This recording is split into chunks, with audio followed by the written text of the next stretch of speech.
ভাগ্যে যা আছে তাই এই কথাটি বললে আসলে কি হয়? অবাক হয়ে যাবেন। আজকের এই কথা আমি যেটা এখন বলবো এটা কিন্তু অহরহ আমরা কি বলি না সমাজে, এই তোর ভাগ্যে যা আছে তাই তুই পাবি যা। তখন আবার অনেকে এভাবে বলে, আমি যা ভাগ্যে যা ছিল তাই পেয়েছি, ভাগ্যে যা হবে তাই হবে, আমি তার এক চুলো কি বেশি পাবো না। এই কথাটা দুটো অর্থ, খুব মনোযোগ দিয়ে শুনবেন। এক হলো যদি এমন অর্থ হয় আমি আল্লাহ যা লিখে রেখেছেন তাই আমার হবে, পরিশ্রম করার দরকার কি, বা এটা আমার কপালে ছিল না তাই পাই নাই, এই কথা বলে যারা দূরে সরিয়ে দিবেন তারা বোকামি করছেন।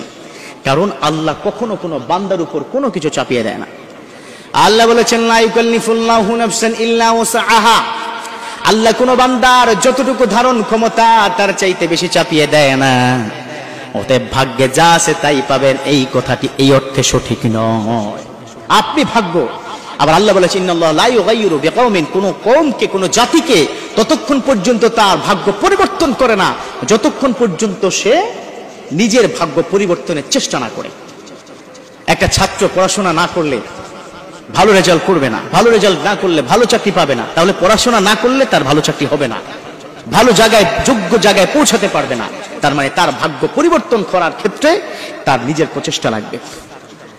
আপনি যদি রাস্তার মাঝখানে দাঁড়ান, ট্রাক আসলে যদি উড়িয়ে দেয় যে আল্লাহ আমাকে বাঁচাবে, ভাগ্যে যা আছে তাই ঘটবে, এটা কি হবে? নেভার, এটা হবে না।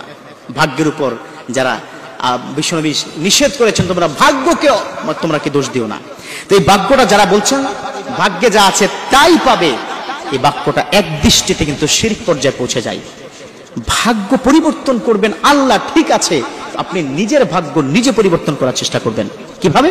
আপনি কাজ করবেন, পরিশ্রম করবেন, বাকিটা আল্লাহর প্রতি তাওয়াক্কুল করবেন। বিশ্বনবীর একজন সাহাবা এসে বললেন, ও নবী অনেকদিন পর আপনার সাথে দেখা করতে এসেছি। বিশ্বনবী বললেন, কিভাবে এসেছো তুমি? সাহাবা বলেন, ও নবী আমি ওটের পিঠে চড়ে এসেছি। বলল, ওটটা তুমি কোথায় রেখেছো? বলল, ও নবী বাইরে একটা জায়গায় রেখে আসছি। বলল, তুমি তাকে কি বেঁধে রেখে আসছো কিনা? তিনি বললেন, না, বেঁধে রাখি আসি নাই। বলল, বেঁধে কেন রাখি আসো নাই? আগে যাও, ঘোড়া তোমার উটটা তুমি তাড়াতাড়ি বেঁধে নাও, তারপরে আমার সাথে কথা বলো, কারণ এটা হারিয়ে গেলে সেটা তোমার দোষ, এটা আল্লাহর দোষ দিও না। কথা বুঝছেন কিনা? কি বলেছে? এই হাদিস থেকে এটাই প্রমাণিত যে আপনার ভাগ্য, আপনার পরিবর্তন আপনি করবেন, আল্লাহ আপনাকে করে দিবেন, কিন্তু আপনাকে চেষ্টা করতে হবে। ওই যে ঘোড়া বা উটটা তিনি যে বাইরে বেঁধে আসেন নাই, এটা হারিয়ে গেলে আল্লাহর দোষ পড়তো, তখন এটা আমার কপালে ছিল না। আরে তুমি তো সচেতন ছিলে না, এই জন্য কপালে ছিল না। কপালে তখনই থাকবে তুমি যখন সচেতন হবা। এই জন্য ভাগ্য পরিবর্তন আল্লাহ করবেন, প্রচেষ্টা থাকবে আমাদের। আল্লাহ পাক আমাদেরকে বুঝার তৌফিক দান করুক। অন্তত আমরা যেন প্রচেষ্টা করি, আমরা যেন নিজে এবং নিজের সন্তানকে এই ভাগ্য পরিবর্তনের বিষয়টির জন্য সৎ পথে